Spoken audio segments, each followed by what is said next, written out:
प्यारे बच्चों, आपका पुनः फिर स्वागत है बेटे।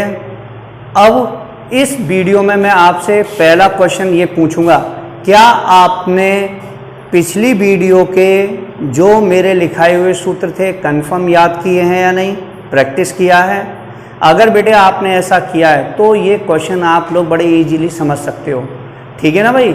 ये कारण है यार, इसका मतलब क्या है, इन क्वेश्चनों को क्यों इग्नोर कर दिया जाता है पता है? जब हम टीचर पढ़ाता है तो क्या है, जैसे ये चैप्टर आते हैं तो टीचर की गति जो है ना पढ़ाने की वो बढ़ जाती है, और जैसे ही वो क्वेश्चन आते हैं जो बोर्ड में नहीं आने वाले वहाँ पे बड़ा धीरे धीरे चलता है। तो भाई मेरे ऐसा मत करो, सही है ना, किसी के बहकावे में ना आए, बड़ा अच्छी तरह तैयार करें, रोले पिन में से सारी वीडियो को प्रतिदिन ढंग से देखो भाई, ठीक है ना। अब मैं आपको इस एक्सरसाइज का बेहतरीन क्वेश्चन बताता हूँ जो बोर्ड एग्जाम में 20 बार आ चुका है। क्वेश्चन क्या है बेटा, एक घन का आयतन इस 8 सेंटीमीटर क्यूब पर सेकंड की दर से बढ़ रहा है, तो उसका पृष्ठीय क्षेत्रफल किस दर से बढ़ रहा है, जबकि घन की कोर कितनी है, 12 सेंटीमीटर। कोर का मतलब होता है बेटा भुजा। तो देखो भाई, मैंने पहले ये बताया था, समझना ये क्या बला है, ये क्या बला है, बला बोल रहा हूं, बाला नहीं बोल रहा है ना। आयतन की दर इस दर से बढ़ रही है तो आयतन में परिवर्तन हो रहा है ना। अब बच्चे पूछते हैं किसके सापेक्ष हो रहा है, तो बेटा यही समझना है, किसके सापेक्ष हो रहा है, समझ, प्रति सेकंड, सेकंड का मतलब समय के सापेक्ष।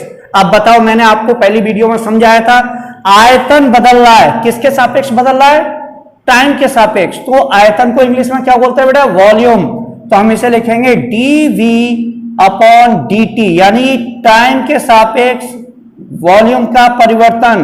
अब वो कितना दिया है आपको, 8 घन सेंटीमीटर पर सेकंड। अगर आपने प्यारे ये लिखना सीख लिया तब आप अटेंड कर सकते हो क्वेश्चन को, नहीं तो आप 10 बार पढ़ते रहिए, कुछ भी बुद्धि में आने वाला नहीं है।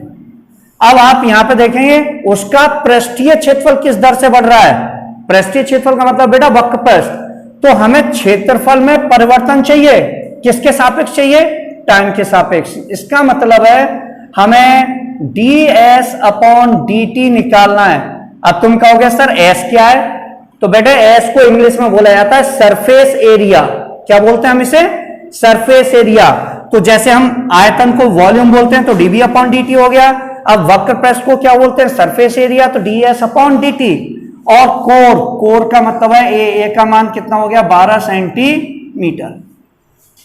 बहुत बेहतरीन सवाल है भैया, इसलिए 5 नंबर में खुद धुआंधार आया है, समझिए।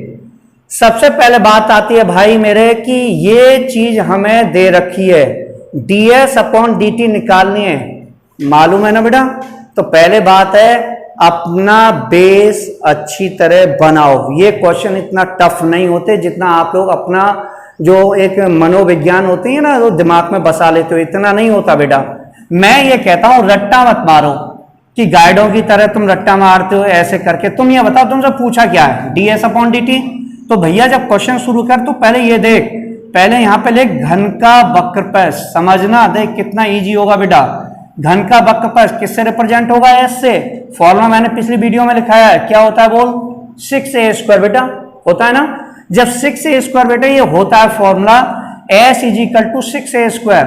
अब हमें s तो निकालना नहीं है, हमें चाहिए ds/dt। तो हम यहाँ पे क्या करेंगे बताओ, वक्रपृष्ठ का परिवर्तन दर, वक्रपृष्ठ का परिवर्तन दर, तो परिवर्तन दर ds/dt होगी बेटे।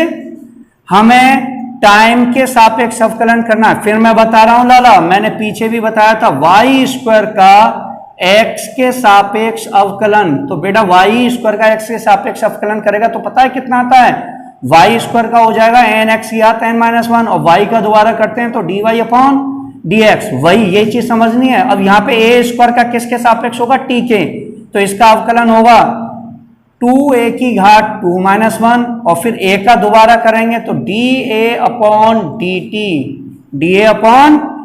बात को दोबारा समझ ले, a² का nx यात n-1, a का हो गया बेटा dA/dt। तो ये आएगा 12 × a की घात 1 आ जाएगी इंटू dA/dt।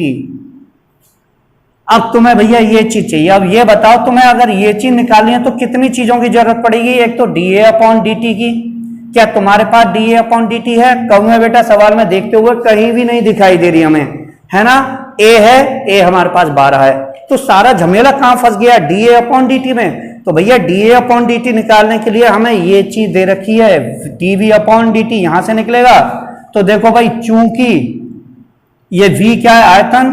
तो बेटा घन का आयतन का सूत्र क्या है बताओ जरा? हमने लिखा है आपको पिछली वीडियो में, घन का आयतन v से प्रेजेंट होता है, उसका फॉर्मूला है भुजा की घात 3। अब ये v है और हमें मान किसका है? dv अपॉन dt का। तो हम यहाँ पे क्या करेंगे? आयतन की परिवर्तन दर। तो बेटा आयतन की परिवर्तन दर होगी प्यारे dv अपॉन dt। तो यानी t के सापेक्ष अवकलन करें तो इसका कितना आएगा? n x की घात n-1 और फिर a का करेंगे तो dA अपॉन dt। तो बेटा इसकी वैल्यू कितनी है जरा बताओ हमें? इसकी वैल्यू है हमारे पास दे रखी है, कितनी है? 8, और ये हो जाएगा 3, और यहाँ पे आएगा बेटा a² इंटू DA अपॉन dt। तो बेटा ये 8 बट्टे कितना आ जाएगा? 3 a² आ जाएगा और DA अपॉन dt, है ना। अब ये हो गया आपका, और इसे आप एक इक्वेशन नंबर 1 दे देना। अब इसे लगा देना बेटा कहाँ पे? समीकरण 1 में रखने पर। जैसे ही आप यहाँ लगाएंगे तो ये कितना आएगा बताओ?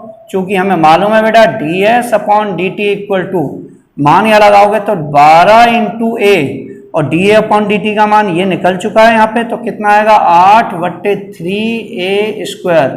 a से बेटा ये कट जाएगा, मान लगा दिया 12 इंटू 8 और बट्टे में 3, और a का मान कितना है बता? 12 बेटा, और 12 से 12 कट जाएगा, 8 बट्टे 3। मात्रक लिखना मत भूलना पेपर में।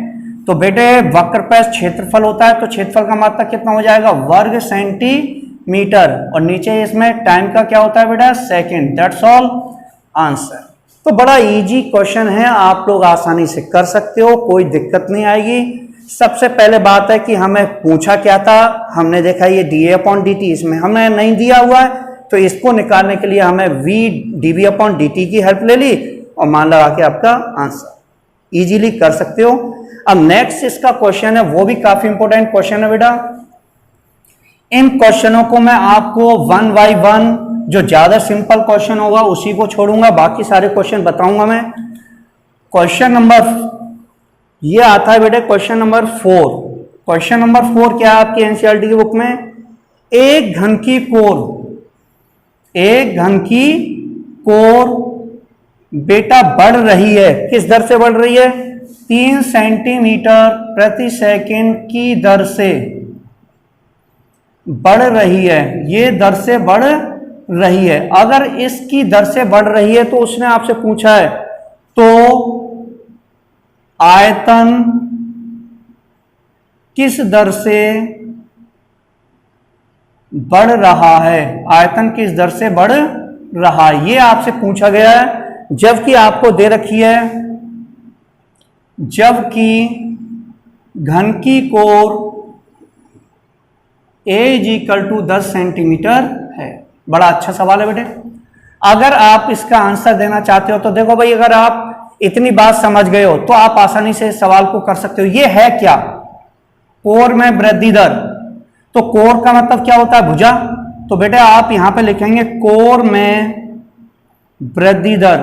तो कोर में वृद्धि दर को हम लिख देंगे बेटे dA अपॉन dt। कोर का मतलब क्या हो गया? भुजा। भुजा हो गई a, टाइम के सापेक्ष है, सेकंड है, तो वो कितना हो गया बेटा? 3 सेंटीमीटर प्रति सेकंड। क्या पूछा है? आयतन किस दर से बढ़ रहा है, यानी हमसे पूछा है आयतन में वृद्धि दर। ये हमसे पूछी है बेटा आयतन में वृद्धि दर। आयतन में वृद्धि दर को हम लिखेंगे dV अपॉन dt। तो ये कितना है? क्वेश्चन मार्क लगा देना। ऐसे ही लिखना बहुत जरूरी है बेटे पेपर में, तभी आपको अच्छे मार्क्स मिल सकते हैं। ए हमें दे रखा है 10 सेंटीमीटर, बड़ा आसान हो जाएगा सवाल। तो सबसे पहले आप ये देखो बेटा, यहाँ पे लिखिए घन का आयतन। क्या लिखेंगे हम? घन का। तो घन का आयतन क्या होता है बताओ बेटा? भुजा की घात 3। अब हमें आयतन तो निकालना नहीं है छोटे बच्चों की तरह, हमें क्या निकालना बेटा? आयतन में परिवर्तन दर। आयतन में परिवर्तन दर। तो dV अपॉन dt, यानी टाइम के सापेक्ष करेंगे तो इसका अवकलन आएगा n(x) की घात बेटा n-1। a का करोगे तो ये आ जाएगा dA अपॉन dt। मान पुट कर देना 3a² इंटू dA अपॉन dt। अब बताओ बेटा, वैल्यू सबकी आपको दे रखी है 3 इंटू a²। a का मान कितना हो गया बेटा? 10 का स्क्वायर और D A upon D T कितना है बेटा 3, मल्टीप्लाई कर लेना। आंसर कैसे लिखोगे, इसका मात्रा घन सेंटीमीटर, टाइम का सेकंड, और यही आपका आंसर मल्टीप्लाई कर लेना। बड़ा इजीली क्वेश्चन है। अब मैं आपको फिर बता रहा हूं इससे क्वेश्चन नंबर 5। आप क्वेश्चन नंबर 5 को मैं वैसे ही आपको रफली बता दे रहा हूं, आप कर लेना उसे। क्वेश्चन नंबर 5 है। क्वेश्चन नंबर 5 को पहले बेटा ढंग से पढ़ना। अच्छा आप एक चीज बताइए, किसी तालाब के बीच में अगर मैं कंकड़ फेंकता हूं तो उसकी जो तरंगें बेटा ऐसे करके जाएंगी चारों तरफ। अब जब चारों तरफ तरंगे जाएंगी तो ये वृत्त का रूप बना लेंगे बेटा। ये किसका रूप बना लेंगे, वृत्त का। तो ये क्या होगी, उसकी त्रिज्या तो होगी, इधर भी बड़ी तरंग, इधर भी बड़ी, इधर भी बड़ी, इधर भी बड़ी। तो क्वेश्चन में इसमें ध्यान से देखना, क्वेश्चन नंबर 5 में त्रिज्या के रूप में तरंगे ऐसे भागती हैं, तो वो आपको दे रखा है D R upon D T, यानी त्रिज्या बढ़ रही है किसके सापेक्ष, टाइम के सापेक्ष। न्यू करके भागेगा ना तो त्रिज्या बढ़ेगी। तो बेटे D R upon D T दे रखा है आपको 5 सेंटीमीटर प्रति सेकंड। बात समझ में आ गई। फिर आपसे वो पूछ रहा है बताइए उसका क्षेत्रफल किस दर से बढ़ रहा है, तो क्षेत्रफल हो गया ए, तो D A upon D T आपसे पूछा है। बहुत सिंपल सवाल है, जबकि आपको आर दे रखी है। इसमें आर कितनी दे रखी है बेटे, इसमें 8 सेंटीमीटर। उम्मीद करूंगा कि इस सवाल को आप लोग करोगे, और आंसर भी मैं इसका लिख देता हूं बेटे। आंसर है इसका 80 पाई। सही है ना। आप इसको प्रैक्टिस करिए, और फिर मैं नेक्स्ट वीडियो में इसके आगे के एक्स्ट्रा क्वेश्चन भी लेके आऊंगा, और आपको अधिक से अधिक बेटर तैयारी कराने की कोशिश ही नहीं, पूरी कोशिश करेंगे। एक्स्ट्रा क्वेश्चन भी आपको पढ़ाए जाएंगे, आप इन्हें प्रैक्टिस करिए। मिलते हैं नेक्स्ट वीडियो में। Thank you.